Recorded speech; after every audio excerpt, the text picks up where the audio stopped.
네, 하반기 저희 중국 전망하고 그다음에 최근에 제가 5월 달에 중국 갔다 왔었는데 탐방기 간단하게 말씀드리겠습니다.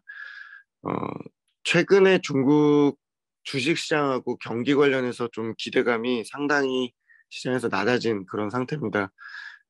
리오프닝 6개월 동안 사실 중국 관련해서 선행 지표들, 뭐 저희가 보는 통화나 재정, 부동산 관련된 선행 지표들은 이제 표면적으로 반등을 했고, 그 다음에 뭐 성장률도 표면적으로 뭐 1분기에 4.5% 정도 나왔습니다만, 시장이 트레이딩하는 걸 보면 장기 금리는 크게 하락했고, 그 위안화 환율도 최근에 굉장히 약세로 전환이 됐고요. 그 다음에 4월 이후에 중국 리오프닝 관련주들, 또 중국 관련 소비주, 시클리컬이라고 얘기하는 경기 민감주들, 이런 것들이 상당히 부진했습니다. 그래서 전반적으로 주시장은 상당히 중국의 경기 회복세가 3월 이후에 굉장히 둔화되고 있다고 인식을 하고 있고요. 실제로 저희가 어, 보고 있는 중국의 3월, 4월, 최근에 5월 달 주간 지표를 보면 경기가 11월 이후에 리오프닝 이후에 기대보다 이제 어떤 1차 반등을 한 다음에 상당히 약화되고 있고요. 저희가 중국에서 보고 있는 지표들 이제 어떤 약화되고 있는 것들 중에서 제일 큰 거는 일단 레버리지 측면에서 가계 회복이 굉장히 더디다는 부분들이 확인이 되고 있고, 보시는 오른쪽 하단에 이제 그림을 보시면 상당히 중국의 대출이나 이런 것들이 산업별로 보면 기존에 이제 제조업 쪽에 대한 부분들은 계속 증가하고 있습니다만, 이제 부동산이나 뭐 이런 쪽이 상당히 여전히 1분기까지 안 좋은 그런 상황이고요. 중국 가계 역시도 대출 금리를 낮췄지만 사실 대출 일으키기보다는 예금이 계속 쌓이고 있는 그런 상태입니다. 가계 같은 경우는 이제 왼쪽 상단에 보시면 결국에는 대출과 예금의 스프레드를 보는 전반적인 가계 침체 상황이 계속 이어지고 있는 상태입니다. 그래서 저희가 어떻게 보면 리오프닝 이후에 네, 네. 가계 전반적인 상황이 어, 어떤 그 리오프닝 직전에 가계 임금이나 소득 이런 것들의 훼손을 조금 과소평가한 측면도 좀 있고요. 기업들이 전반적으로 이제 수요가 부진하다 보니까 재고전이 좀 이어지고 있는 그런 상황이 저희가 조금 과소평가한 측면이 좀 있지 않나 생각을 좀 갖고 있습니다. 그래서 어, 중국의 제조업과 가계가 생각보다 회복이 더딘 그런 상황이 좀 이어지고 있고, 그러다 보니까 전반적으로 발표되는 지표 대비해서 전반적인 중국의 기업 이익이라든지 가계 쪽에 이제 어떤 마이크로한 데이터들이 상당히 좀 부진하게 물가나 이런 쪽에서 상당히 나쁘게 나오고 있는 상황입니다. 그래서 1분기의 경우는 중국의 어떤 공급이나 이런 것들은 빠르게 회복을 했지만 수요는 좀 더디게 회복한 그런 상황이라고 보시면 될 것 같습니다. 그래서 저희가 4월 달, 5월 달에 보는 전월비로 보는 지표들은 상당히 경기 회복 모멘텀, 탄력 이런 것들이 좀 많이 약화된 그런 상태고요. 전년 동기비로 보면 작년 상해 락다운 때문에 뭐 증가율은 되게 높게 나오지만 실제로는 어, 제조업이라든지 건축, 서비스업 전반적으로 좀 모멘텀이 둔화되고 있고, 그런 것들이 이제 주식시장 입장에서 보면 강한 부양책보다는 시장을 좀 이렇게 지켜보고 있구나라는 생각 때문에 전체적으로 조금 나빠진 그런 상황입니다.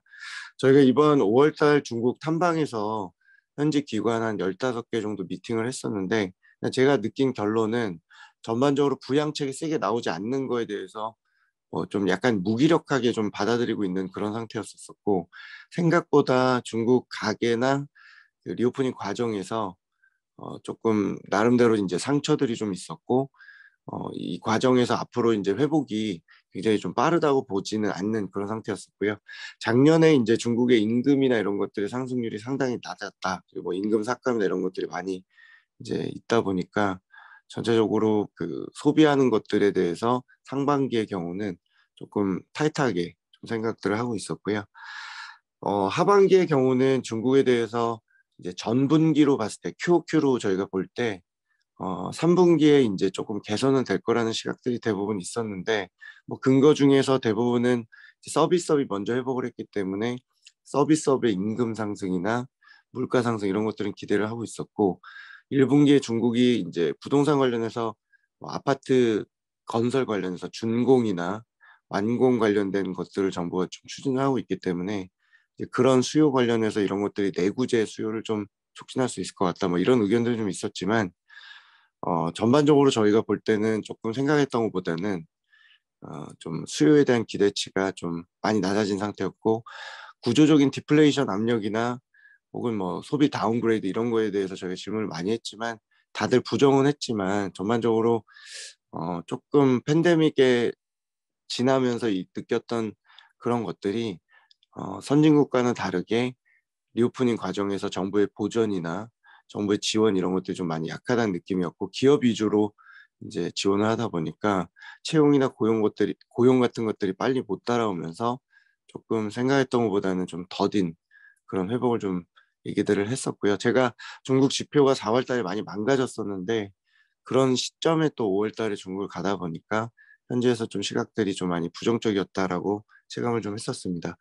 하반기 중국 관련해서 저희가 정책에 대한 부분은 크게 긴축할 것도 없고 여전히 완화적이라고 좀 전망을 하고 있지만 여전히 중국 정부가 안보라든지 장기 전략, 산업 정책에 좀 치중하다 보니까 전체적으로 경기에 대한 베팅보다는 좀 테마라든지 국유 기업들 또 AI 뭐 이런 것들에 좀 많이 치중하는 그런 좀 모습이어서 중국 정부가 한 6, 7월 달에 추가적으로 어떤 정책 보완이나 이런 것들이 좀 기다려지는 그런 상태였었고요.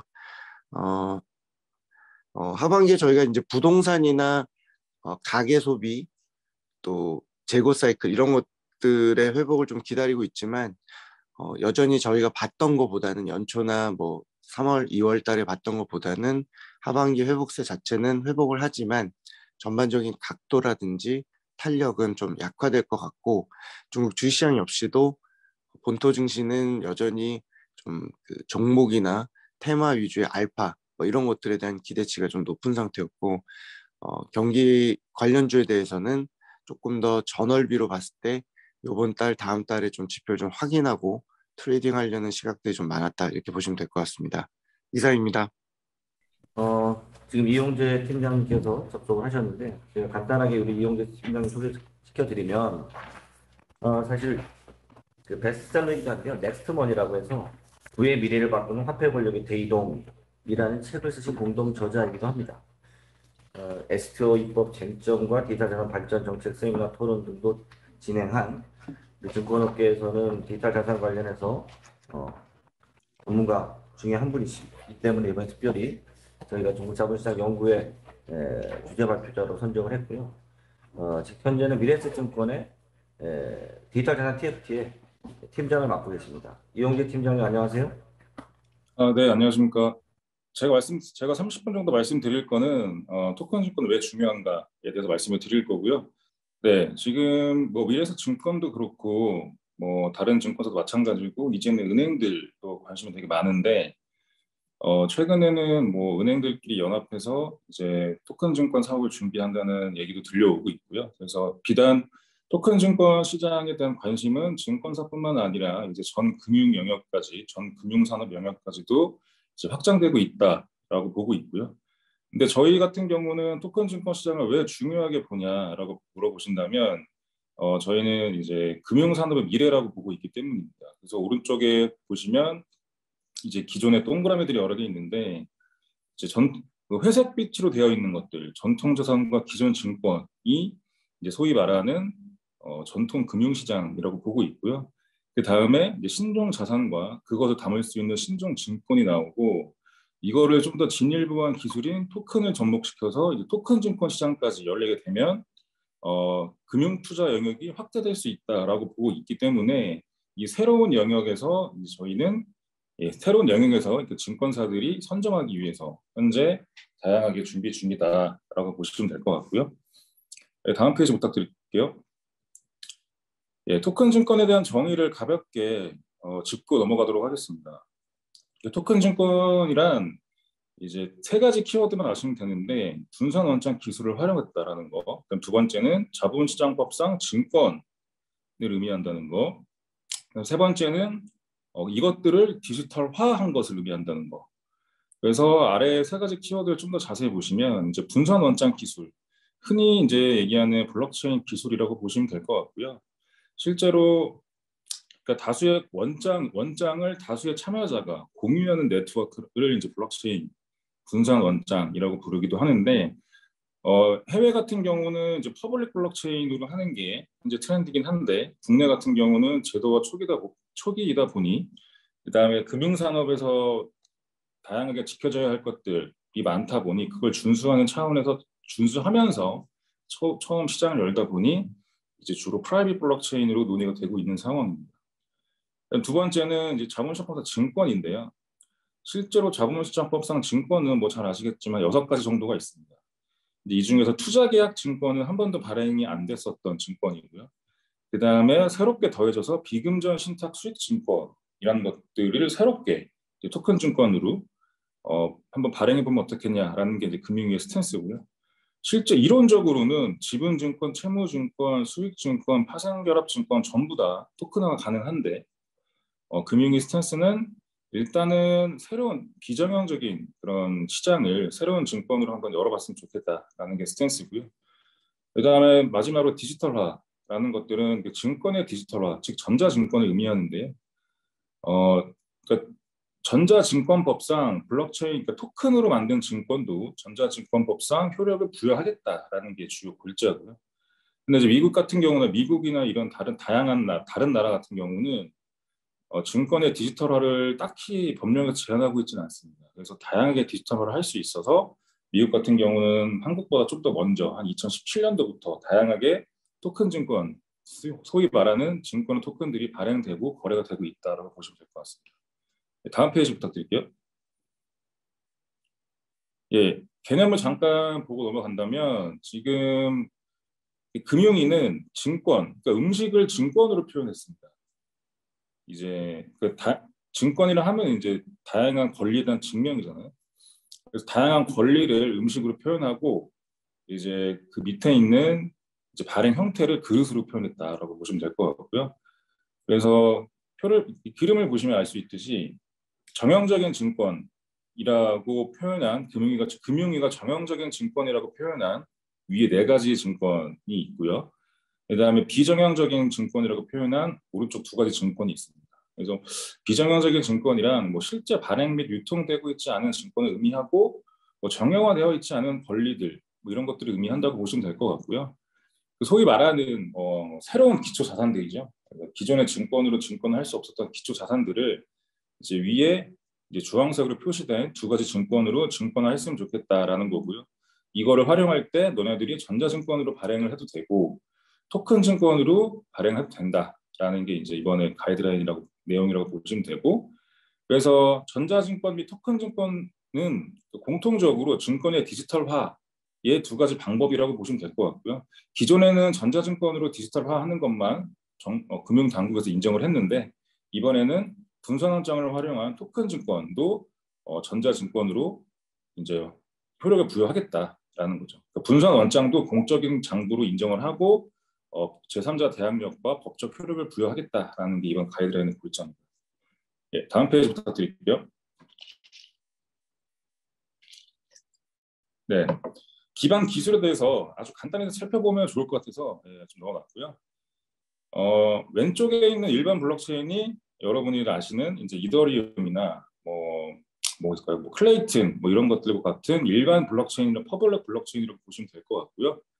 이제 오른쪽은 토큰 증권 쪽에서 이제 논의되고 있는 이제 블록체인에 관련한 사항들을 좀 정리해 놓은 겁니다. 그래서 크게 뭐 다 볼 필요는 없고요. 근데 큰 차이점만 보시면 될 것 같아요. 그래서 맨 위에 유형은 이제 퍼블릭으로 되어 있고, 이 토큰 증권 쪽은 이제 프라이빗이라고 되어 있습니다. 그래서 밑에 접근 권한 보시면 퍼블릭이기 때문에 뭐 골프장 같은 경우도 퍼블릭이면 누구나 다 거기서 골프를 칠 수 있지 않습니까? 근데 프라이빗은 안 되죠. 그래서 똑같습니다. 누구나 노드로 참여 가능한 게 이제 퍼블릭 블록체인이라고 보시면 되고, 이제 토큰 증권에서 얘기하는 거는 이제 프라이빗 블록체인, 허가된 노드만 참여 가능하다. 예를 들면 허가된 금융기관들, 뭐 허가된 발행자, 사전에 누가 누군지 피아 식별이 가능한, 그리고 뭐 악의적인 행동을 하지 않을 거라는 담보가 되어 있는 그런 참여자들만 받는다라고 보시면 될 것 같고요.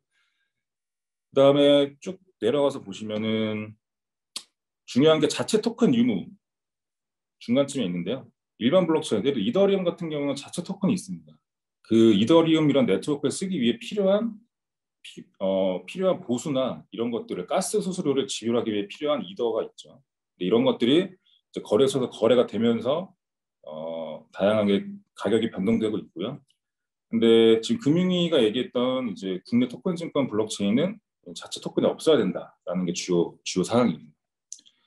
그다음에 탈중앙화 수준은 당연히 일반 블록체인, 퍼블릭 블록체인 높겠죠. 노드가 되게 많고 다양하게 모두가 참여하고 있으니까 탈중앙화 되어 있는데 이 토큰 증권에서 얘기하는 프라이빗 블록체인은 노드가 제한적이기 때문에 중앙화되어 있다라고 보시면 될 것 같고요.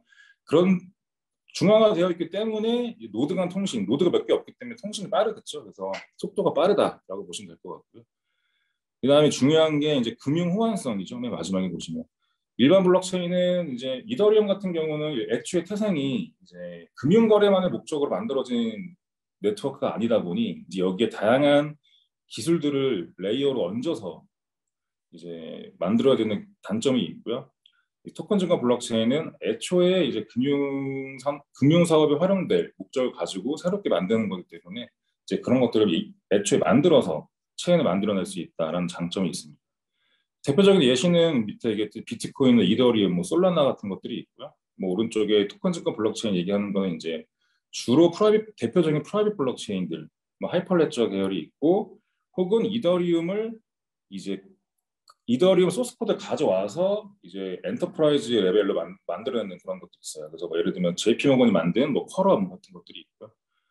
그러니까 JP 모건이 이더리움 소스 코드를 가져와서 본인들이 만들어낸 게 이제 쿼럼이라는 블록체인이고, 이제 이 블록체인은 금융 거래 목적으로 좀 재탄생한 그런 블록체인이라고 보시면 될 것 같습니다. 대표적으로 이제 기소를 이제 이렇게 간단히 살펴봤고요. 다음 페이지 부탁드릴게요. 이제 기본 생태계인데요. 이제 이 생태계라고 하면 금융위가 발행한 2월에 얘기한 가이드라인이라고 보시면 될 것 같습니다.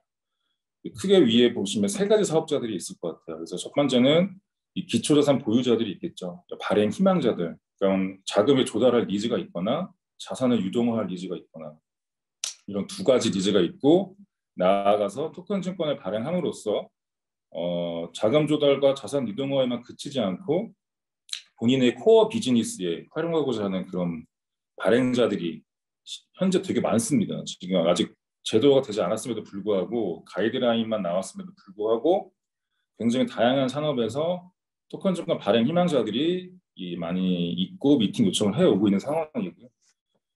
그래서 이들이 있고, 발행 사업자, 발행인 계좌 관리 기간 혹은 그냥 계좌 관리 기간, 소위 말해서 증권사 역할이 있을 거고요. 그 다음에 발행된 토큰 증권의 유통시장, 유통 비즈니스를 할 유통 사업자가 있다. 크게 세 가지 부류가 있다라고 보시면 될 것 같습니다. 기초자산 보유자는 이제 토큰 증권 되게 재밌는 건 뭐냐면 그러니까 분산 원장을 활용하기 때문에 이 장부가 변경될 요지가 없다.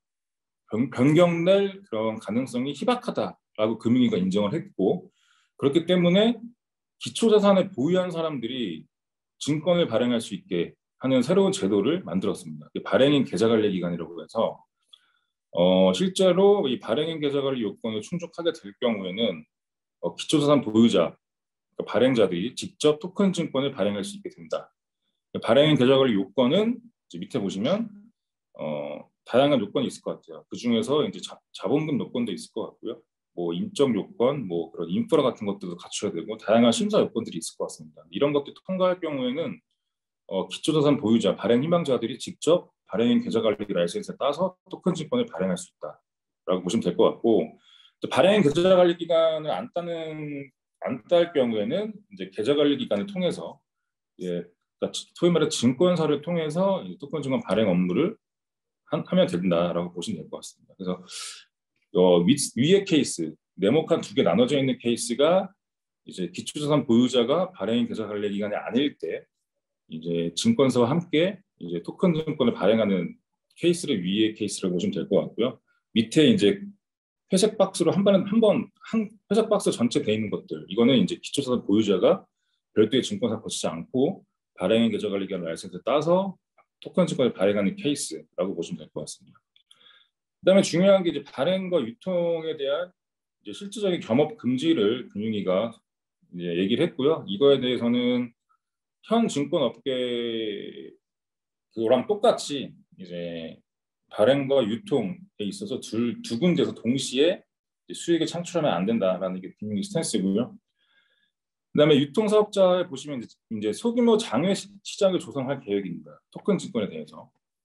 그다음에 거래 형태는 다자간 상대 매매 플랫폼이고요.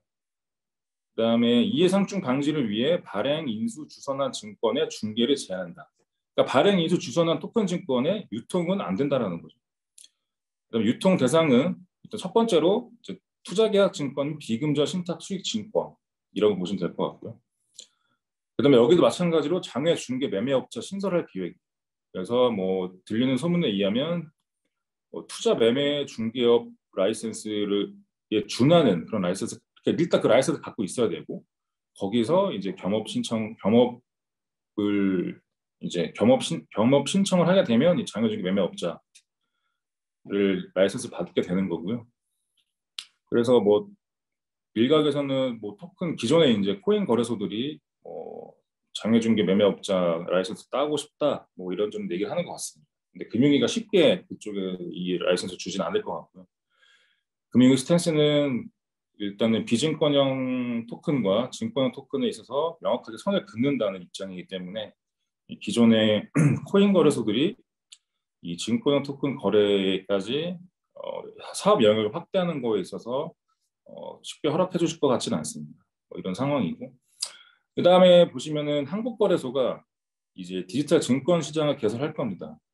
그래서 샌드박스를 통해서 개설을 할 거고요. 오늘 아침 뉴스 났네요. 네, 한국거래소가 혁신금융 서비스를 통해서 이제 투자계약증권, 그다음에 비금저 신탁 수익증권, 장내 상장시장, 디지털 증권 시장을 개설하겠다라는 것들 샌드박스 신청한다고 나왔고요.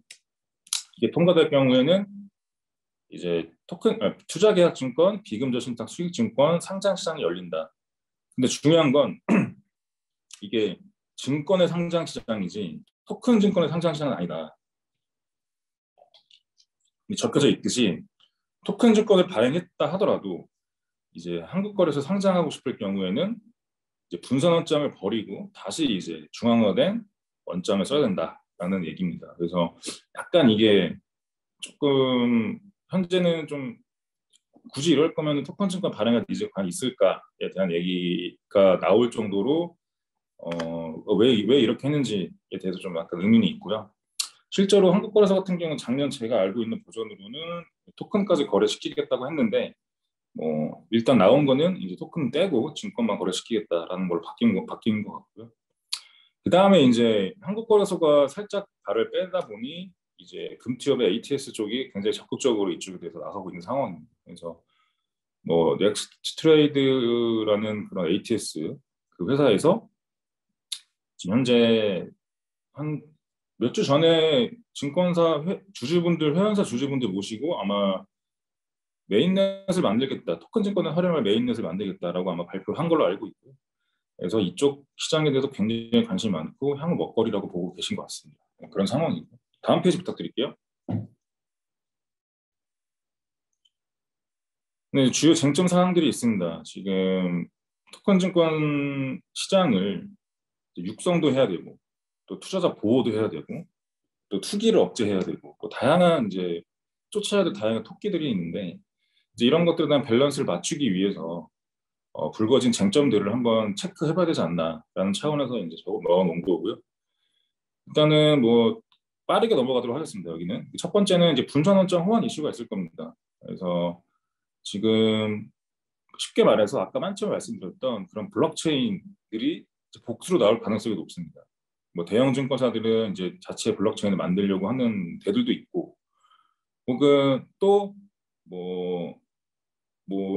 넥스트레이드 같은 경우도 블록체인을 만들려고 하고 있고, 그다음에 뭐 코스콤, 예탁원, 여기저기서 이제 블록체인을 만들려고 하고 있는 상황인데 이제 복수의 블록체인이 나올 거라고 보고 있긴 해요. 근데 이제 이것들에 대한 호환 이슈가 잘 해결해야 된다. 그 호환을 잘 할 수 있도록 기술적인 지원이 잘 돼야 된다라고 보고 있고요. 그다음에 뭐 민간 영역의 블록체인 메인넷과 뭐 코스컴이나 뭐 예타건이나 뭐 이런 데들, 그러니까 준정부 기관, 그러니까 정부 기관은 아니지만 민간 사업자긴 하지만 이제 약간 정부의 관리 감독을 받으면서 일정 영역의 사업 밸류체인에 기여를 하면서 비즈니스 하는 회사들이죠.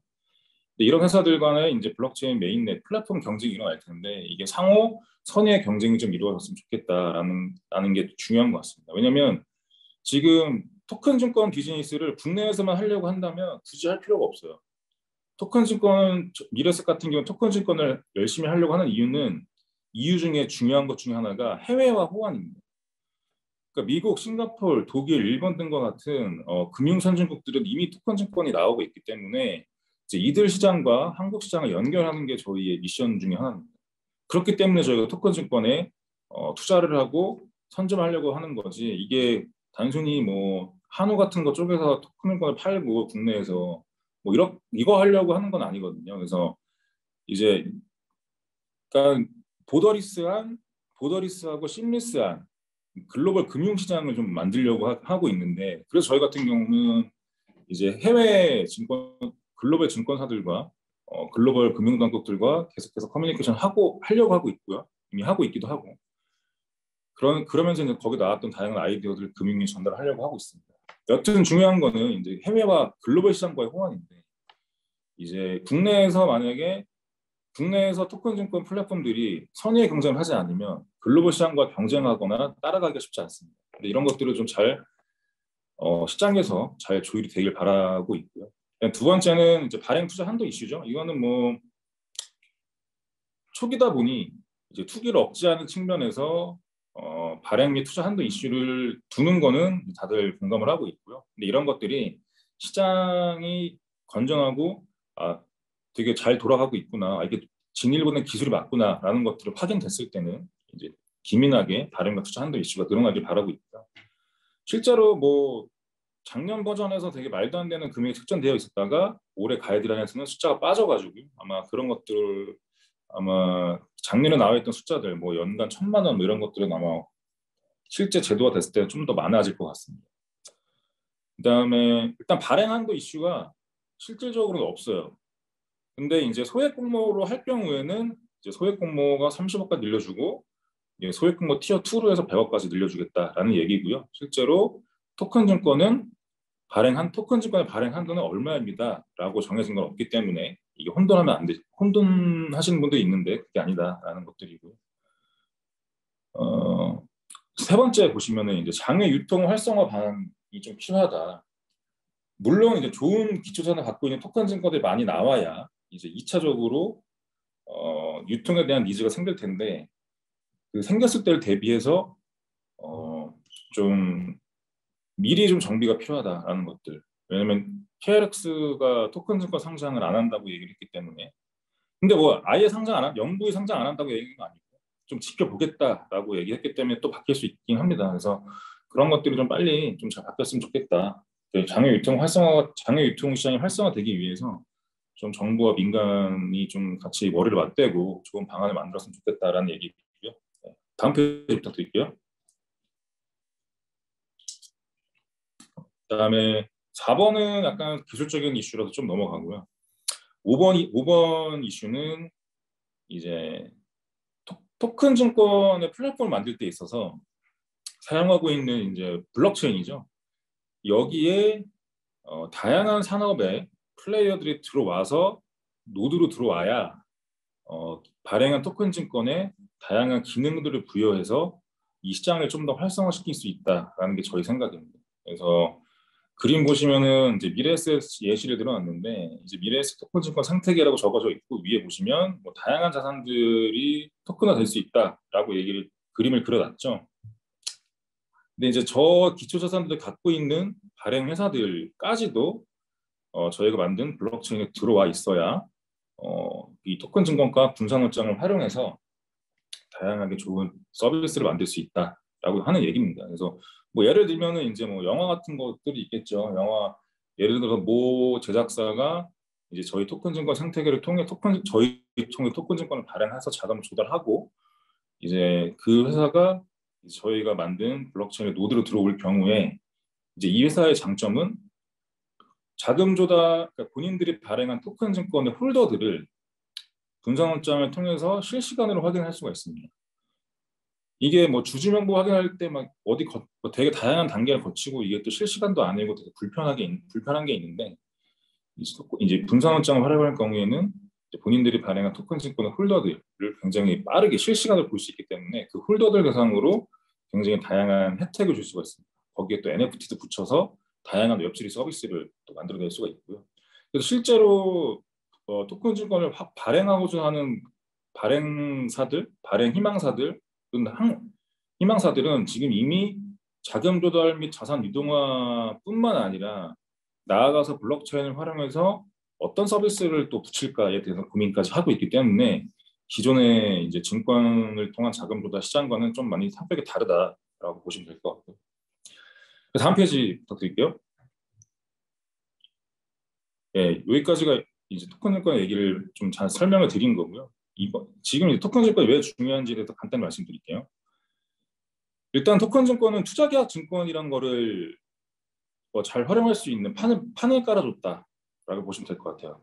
그래서 왼쪽 하단에 그림 보시면 기존 증권으로 담을 수 없는 신종 자산들이 있어요.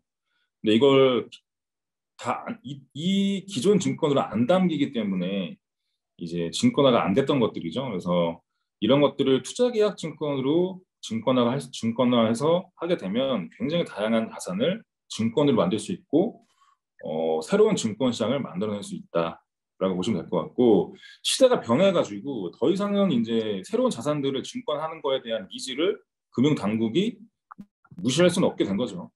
왜냐하면 시대가 변하면 그들이 원하는 기초 자산이 따로 있고요. 그걸 담을 수 있는 새로운 증권은 나와야 되기 마련인데 이제 그런 국면이 이제 왔다라고 보시면 될 것 같습니다. 다음 페이지 부탁드릴게요. 예, 그래서 투자계약 증권을 잘 활용하는 것이 중요하다라고 보시면 될 것 같고요. 그 투자계약 증권의 주요 요건들이 왼쪽 하단 왼쪽 하단의 그림을 보시면 이제 공동 사업이 있고 여기에 금전 등을 투자자들 모여서 금전 등을 투자를 하고요. 그다음에 이 공동 사업을 주로 타인이 수행하면서 그 결과에 따른 수익을 귀속받는 계약상의 권리다라는 것들이죠. 그래서 투자 계약이 일어나면 이제 그거 증권화할 수 있기 때문에 굉장히 다양한 상품이 나올 수 있어요. 그래서 저희 같은 경우는 이거를 이제 하얀 캔버스라고 표현을 합니다. 그래서 이 새하얀 캔버스를 누가 어떻게 잘 활용해서 좋은 증권을 만들어내냐, 좋은 토큰 증권을 만들어내느냐의 싸움이 앞으로 주요 경쟁이 될 거다라고 보고 있고요. 다음 페이지 보시면요. 그래서 이런 것들이 이제 자본주들의 새로운 패러다임도 바꿀 수 있다라고 저희는 보고 있어요. 그래서 자본 조달은 당연히 다 중요하잖아요. 지금 언론에서 계속 조각 투자업자들과 토큰 증권을 연결시키는 게 많은데 저희가 봤을 때는 조각 투자업자들은 토큰 증권 시장의 메인 주인공이 아닙니다. 이들은 이제 자본시장법상 위반이었던 그런 신종 자산들을 조각내서 파는 비즈니스를 제일 처음 했던 것이지 이들이 이제 토큰 증권의 주인공은 아니고요. 그래서 자금 조달과 자산 유동화가 토큰 증권의 키인데 이런 것들은 뭐 큰 기업일수록 더 많겠죠. 그래서 저희는 일단 1차적으로 주요 대기업들이랑 이제 다양하게 협업 관계를 맺어 나가고 있는 상황이고요. 그래서 두 번째 보시면은 그래서 투자자 다변화 및 투자 기회를 제공한다는 측면에서 저희가 다양하게 토큰 증권을 활용해서 협업 제안을 하고 있습니다. 그래서 특히 뭐 대표적으로 이제 뭐 K 컨텐츠 관련돼서 저희는 관심이 많이 갖고 있고요. 이거는 뭐 다른 증권사도 마찬가지일 거예요. 지금 K 컨텐츠가 이제 K자 붙은 것 중에서는 거의 유일하게 글로벌에서 제일 최고로 좋은 걸로 평가를 받고 있는데 이런 것들이 기존에는 수익 구조가 되게 좋지가 않았습니다. 아시겠지만. 근데 이런 것들을 토큰 증권으로 불러 들여와서 이제 이 K 컨텐츠가 잘 되기 위해서 잘 된 거에 대한 과실을 이제 소비자들, 국내에 있는 리테일 투자자들까지도 이제 그 수혜를 볼 수 있도록 토큰 증권을 통해서 손쉽게 투자를 하고 그거에 대한 배당을 손쉽게 받을 수 있도록 할 수 있고요. 그럼 세 번째는 자금 조달이 되게 예전 같은 경우 맨 위에 보시면은 이제 회색으로 되어 있는 그림 보시면 이제 회사 차원에서 주식을 발행하거나 채권을 발행해서 자금을 조달하는데 이걸 이렇게 조달받은 자금을 이제 그 회사의 프라이어리티 전략적 프라이어리티에 의해서 뭐 프로젝트 1, 2, 3가 있다고 하면 여기에 배분을 하겠죠. 이게 이게 최근에 이거는 이제 기존의 모델이었고 이제는 토큰 증권 플랫폼을 갖고 토큰 증권 플랫폼 여기에 투자 계약 증권까지 접목시키면 어떻게 되냐면 회사가 갖고 있는 자산의 일부나 심지어는 본인 회사가 하려는 신사업 프로젝트 이것도 지금 토큰 증권으로 해서 자산 유동화를 할 수 있습니다. 자금 조달할 수 있고 되게 재밌어지는 거죠. 그래서 특정 회사가 하려고 하는 신사업 단위로 자금을 조달할 수 있는 길이 열릴 수 있다라고 저희는 보고 있고요. 이런 것들이 되게 재밌는 투자계약 증권 토큰이 나올 수 있는 밑거름이 될 것이다라고 보고 있습니다. 다음 페이지 넘겨주시겠어요? 그 다음에 이제 토큰 증권 산업 발전 방향. 그러니까 왜 미래에셋 증권이 토큰 증권 산업에 대해서 이렇게 진심이고 뭐 이게 이제 뭐 금융혁신의 키고 뭐 그동안 미래에셋이 꿈꿔왔던 금융 수출, 글로벌 금융시장과의 대등한 그런 경쟁, 선의 경쟁, 뭐 심리스한 자본의 이동, 뭐 이런 것들까지 왜 연결을 시키고 있느냐에 대해서 이제 말씀드릴 건데 저희가 봤을 때 토큰증권 산업은 굉장히 크게 발전할 수 있기 때문에라고 말씀드릴 수 있을 것 같아요. 지금 보시면은 이게 2x2 매트릭스인데 1번 단계, 그러니까 전통 증권의 조각화, 이거는 이제 기존 금융시장이고요. 되게 오래된 기존의 금융시장.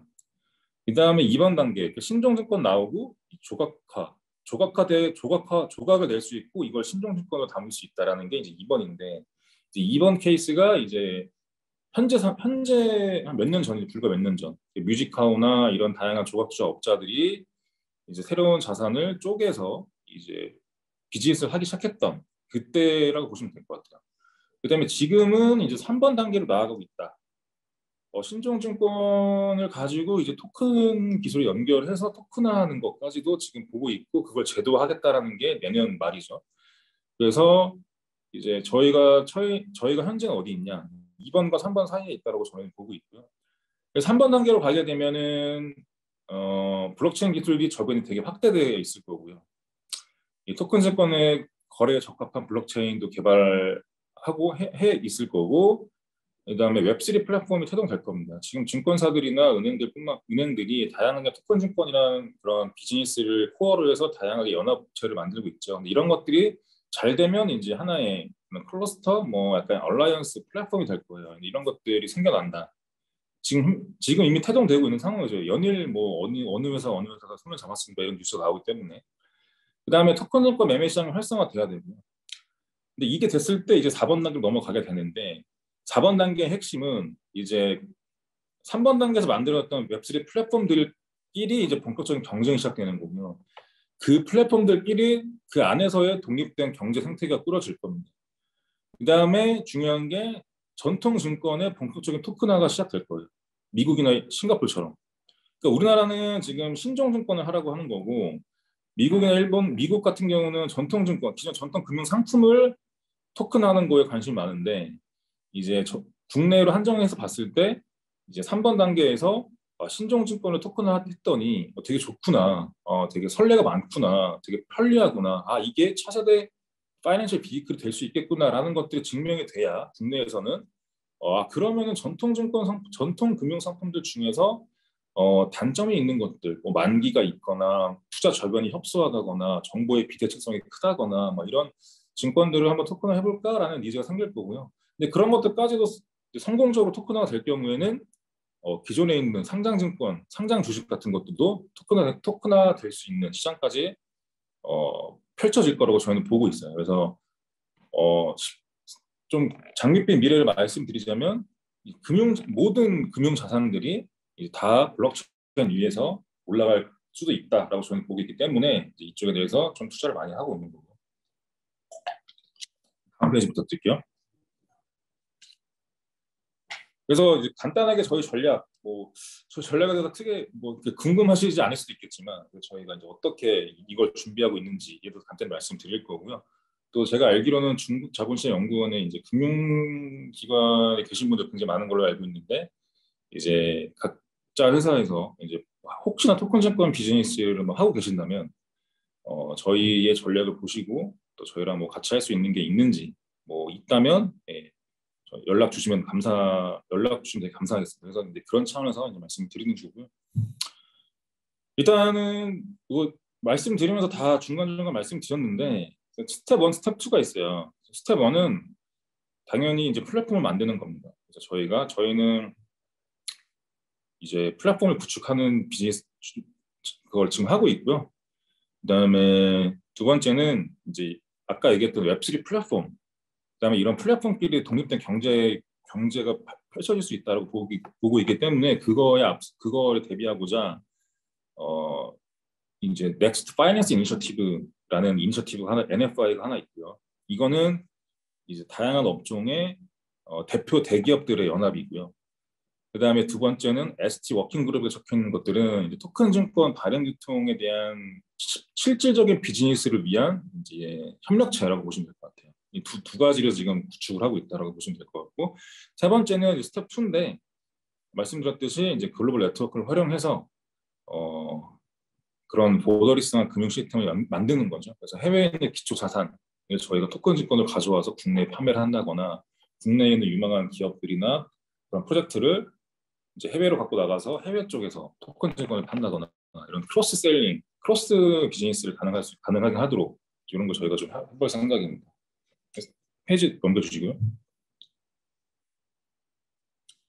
이게 간단히 말씀드리면 토큰 증권 플랫폼 가운데 있고요. 이거에 대한 니즈는 두 가지다. 자산 유동화, 자금 조달. 그다음에 이거에 대해서 큰 축은 네 가지 회사의 축이 있어요. 대형 플랫폼, 그다음에 업종 대표 기업. 요쪽이 이제 저희가 얘기하는 넥스트 파이낸스 이니셔티브라고 보시면 될 것 같고, 이제 오른쪽이 이제 신종 자산을 갖고 있는 사업자들이고요. 그다음에 블록체인 기술 회사들이죠. 이제 요쪽이 이제 저희가 얘기하는 토큰 증권 발행 유통을 위한 실질적인 사업 협력체 ST 워킹 그룹 쪽에 포함된다고 보시면 될 것 같아요. 다음 페이지 보시면 네, 그래서 같은 얘기인데요. 저희가 보시면 이원화된 협력 체계를 구축하고 있습니다. 그래서 NFI라고 Next Finance Initiative라고 하는 것들은 토큰 증권 생태계 확장을 위한 대형 플랫폼 기업의 연합체라고 보시면 돼요. 대형 플랫폼 기업들, 대기업들이 토큰 증권 발행 니즈가 더 많고요.